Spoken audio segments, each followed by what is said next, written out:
મસ્ત વાક્ય કે તમારી જિંદગી આ કન્ફ્યુશસના વાક્યથી આખી બદલાઈ જશે. કન્ફ્યુશસ 3 વાક્ય કહે છે. પહેલું વાક્ય, if you listen you forget. My God, સાહેબ તમારા 12મા ધોરણ રાસ ખોલી કાઢ્યા, તમારા કાન ખોલી કાઢ્યા. શું કીધું?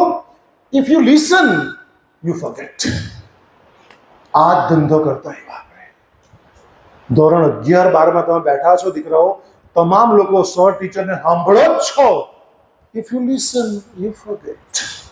Right or wrong? બહુ એવું હોય તો 10મા ધોરણના પેપરના 5 સવાલ બોલી જાઓ, જવાબ તો માનતો જ નથી. હા બોલ. It is quite impossible because you listen you forget. એટલે હવે ધ્યાન રાખજો, ક્લાસમાં આ ક્ષણ પછી જાઓ કે આવતીકાલ સોમવારે જાઓ ત્યારે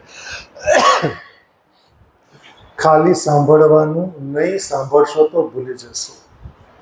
પણ અહીંયા જ્યારે હું આ વાક્ય કહી રહ્યો છું ત્યારે મને પણ એની પૂર્ણ સભાનતા છે કે હું જે બોલી રહ્યો છું બચ્ચાઓ તો ભૂલી જશે. પણ મારી સભાનતાને સાહેબ મારો આત્મવિશ્વાસ એટલો ગજબનો છે કે તમે જે આ કૃષ્ણ સુદામાની વાત કહી ને સાહેબ, એને સોમવારે પૂછજો, એકને ભાંગેલી તૂટેલી યાદ હશે. કેમ?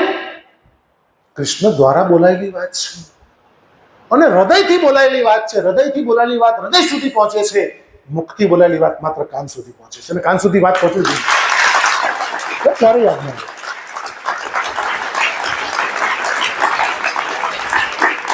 એટલે if you listen you forget.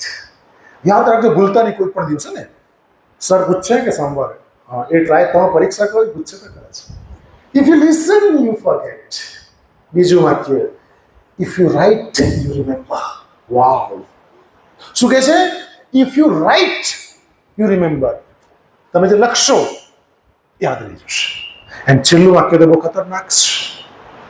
શું કહે છે? If you do you know. My God, if you do.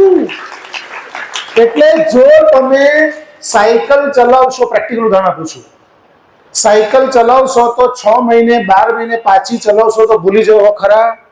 ના, એને કહેવાય ઇફ યુ ડુ. કેમ 10માના 5 સવાલ બી યાદ નથી? If you listen you forget. So practical knowledge, practical psychology. એટલે ઇફ યુ ડુ, કરવું પડશે તો જ તમે પ્રાપ્ત કરશો. પણ એ ટોપિક પણ આજે